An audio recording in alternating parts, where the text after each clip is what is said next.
Hey everybody, how you doing? This is Kelly once again. For those who of you just joining me for the first time, or those for you who have been returning, welcome. I had to take a little time off to try to figure out a few things and try to reposition what's my next move going to be. Certain situations have come up, and a few opportunities have come up, so I'd have to be a fool not to take advantage of them. You know, I think there comes a novel point in one person's life to where you could just push everything that used to be off to the side, and you can try to start looking for some different, newer, more well defined solutions. Um, I'm someone who likes to believe that the solution is always there. It's intrinsic. It's within us. But at I think the really hard part, the hard, the more difficult and baffling part of it is realizing which solution for a given situation is going to be the best. Um, then there's also your peers or your associations with other people can either enhance your outlook or it could diminish your outlook. So there comes a novel point in looking at the different aspects of a person's life and how you get down, who you function with, or who do you associate with, can either build you up or break you down. I, I mean, I've always been somebody who's had people around me, but the people that were around me weren't really there for me. It was just a point of association to for them to better or promote themselves, and typically it wasn't in a good way. Um, that shit kind of hurts, but at the end of the day, people are gonna do what the people have to do. But you know what? Today, I just try to focus on my solution. The past is, if anything, it's just all my mistakes, all my errors, all my mishaps, but also all my accomplishments that I make in order to lead me up to today. Um, the Focusing on the solution, which is the right solution for you, which is the right solution for me. Man, in the last 7 years, I found out that that changes because I can be presented with the same situation over and over and over, and each time I'm going to do something different. It's not never going to be the same thing because I think my life experiences have shown me that making adjustments are really necessary and they're very pivotal. Um, we have good moments and we have bad moments, and then we have those middle moments to where they're really not defined. You don't know if they're good or bad, but you know that it's part of your stagnation. And the hard part is getting out of that. But what I try to do is I try to dig deep, look for that solution, um, and figure out the best way to go. But what's the best way to go? Because does in reality, does anybody really know what the hell they're doing, or do we just try to figure it out as we go along? We're just like, man, let's try this, let's try that. My resolve is always that anything that I do, I can't be fear based in it. I can't look at it as not being something that's necessary in my life. It's not going to kill me. I'm not going to be in jail. I'm not going to be homeless. I'm still going to be able to pay my bills. Still going to be able to live and thrive. But fear can be such a subtle beast. But at the end of the day, fear is nothing but a perception about a future event that may or may not come to pass. It just might not happen the way that you're thinking about doing it. So why would you let that?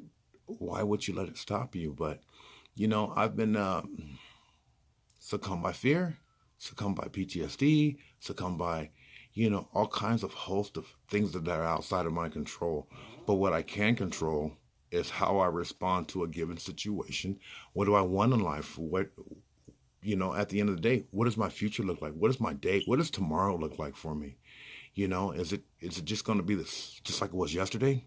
Because if it was just like it was yesterday, man, I'm not really getting excited about that. There has to be something that motivates me, that helps me develop my self-realization for myself, because I like to think that the only person who's not motivated is a person who lacks self-realization. If you lack self-realization, well, then what's your purpose?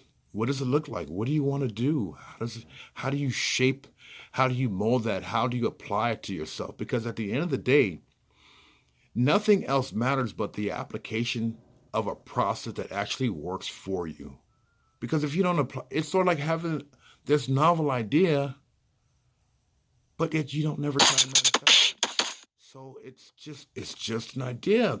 It doesn't come to life until you start applying it.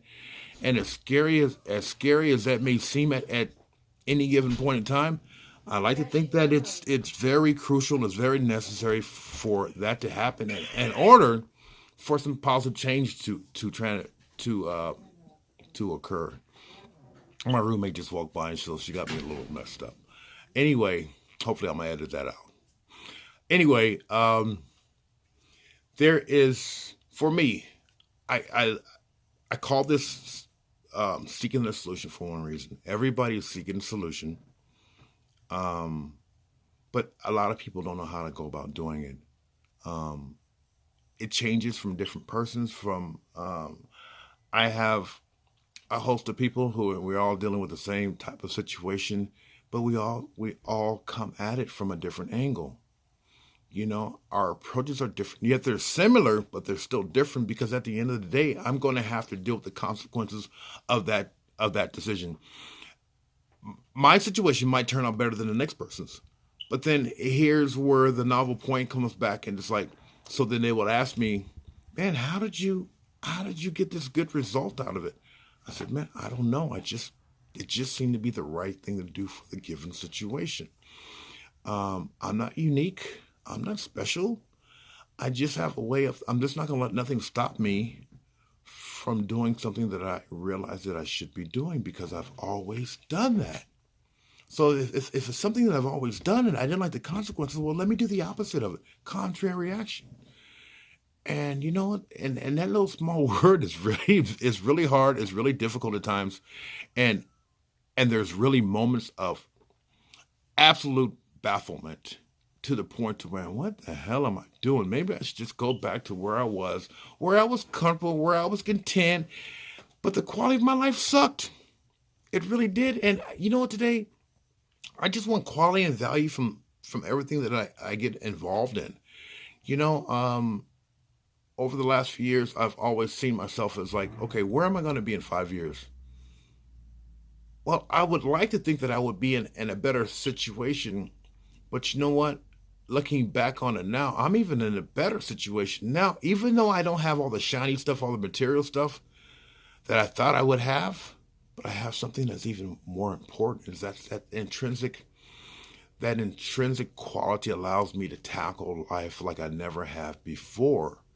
I can transmit some of these things that I've done in my life. I can transmit some quality and value to the life of another person because you know what? I like to think that my life is not my own. My life belongs to everybody else, right? If I can't add quality and value to my life, maybe I can add a quality and value to somebody else's life, and then within that process, then I can realize how to add it into my own life because one of the greatest things a person can do is never nothing for yourself, but when you're helping the next person, because I think that pays dividends, and that's part of the blessed test, man. And when you're blessed with certain things, there's always going to be a test at the end to see if you're really actually deserving of what you have. And me myself, I failed numerous I failed numerous times. I still kept it, but what I had to do at that point in time was change my perspective or my purview on how I was functioning, how I was acting, and everything else. Because that which I had, I wanted. Rather it was a job, rather it was a friendship or a budding relationship with a significant other. But if that's something I wanted to keep, well then I would have to dig deep within myself and see that possibly there's some things about my character that maybe I could change. But back then I didn't have my foundation is all based upon gratitude and humility. I removed having any goals or aspirations in life, and I just have a mission statement now. That this is my mission statement. It's like the Blues Brothers. We're on a mission for God. I don't know what I'm on a mission for, but I'm on a mission that to do better than I ever had before. That's based upon a lot of hard work, a lot of effort, a lot of commitment, a lot of dedication, and I'm willing to do it because I never experienced the quality of life that I have in the last couple of years without those attributes, man. And those things are not easily given. There's no pill. There's no pill that you can take to get it. It's like you have to get there by some. For me, it's some very bad experiences. Um, some for having a deep desire of wanting more than what I ever had before. I'm seeing everybody who's doing this, living their life. They're starting businesses. They're having houses. They're having kids. They're taking these trips. That was never my reality. But that even today, that's not really something I've seen as being crucial or most important thing in life. My thing in life is just having quality days, man, and how that happens. And sometimes it's just with me playing Grand Theft Auto. Sometimes it's with me reaching out and helping somebody. Sometimes it's just me just taking a walk up the street, having the ability to go into a store and buying what I want to buy without having to worry about the cost. Not that I'm still within the budget, but hey, sometimes you have to buy the things that you really need instead of always trying to make sacrifices that actually do you more of a disservice than anything else. And it's why am I working then? I denied myself for most of my life. I denied myself everything that I always wanted. So today I'm trying to go after everything that I've always denied myself. What I denied myself was a life that was full of quality and value, and having a life that at the end of the day I can look at myself in the mirror and say, you know what, man, everything that I've been through was for me to get through. It was to get to this point. Now that I'm here, what's required for me to stay here? Well, obviously that's a solution. So obviously, where am I going to get it from? Well, I'm gonna have to dig deep and look for it, or I'm going to have to ask God for it. I'm going to have to talk to some of my friends or associates, or sometimes I'll just talk to a homeless dude, and the solution was right there. You know, where you get it from, I don't know. I get I get my inspiration from all kinds of different places. Sometimes I was watching TV. I watch a lot of documentaries. I watch motivational speakers. I watch religious speakers. I watch a lot of talks on philosophy, physics, Python programming, which I'm trying to learn. So I'm always trying to involve myself. I'm always trying to grow and learn and redevelop myself like I never have before. And you know what? I like to think that with all those things coupled together, that helps me try to make the constant solutions that I need to make. You know, I think that it's one of the greatest things that we can do for ourselves is actually redefine our perspective so that we can always seek a solution that actually works for us rather than against us. And what I mean by that, I don't mean something that you came up with an answer to this problem and it didn't work for you. That's If it didn't work for you for that given time, that just means that something was amiss. But what I mean for things working against you, if your actions, your thoughts, and your behaviors are setting yourself in the lifestyle that's not working for you, that and then is when you need to find a completely revamp everything that you've done and find one absolute solution that enables you to go forward. What that is for you, I don't know. I wish you would put it in the comments. Maybe I can identify with it, or maybe we can start a discussion about it. I don't know. But I think more happens when you start having discussions as opposed to just holding those thoughts within your head. I have like 5,500 Uber trips, so I have a lot of conversations with people all over Los Angeles. And this seems to be the one sticking point for a lot of people. There's just a lot of people really hurting in this, and I get the knowledge and I get the privilege of having this type of discussion, because if you get in my car, this is the type of stuff that we're going to be talking about while we're listening to some hip hop from from the 80s and the 90s, or some evidence or some dilated peoples if I happen to be on the west side in Venice or Santa Monica. But I do know that there's a lot of people that are really gravitating to these type of conversations because they never get to have them with most of their peers. So then I would just promote that. I said, if you're not having with these type of conversations with your peers, are you growing with your peers? are you just feeling comfortable with your peers? And then I'm going to end that with that one. I'm going to let you guys think about that. And if you have any thoughts, if you'd like to express anything based upon that, just say so in the comments. All right. Everybody have a great day.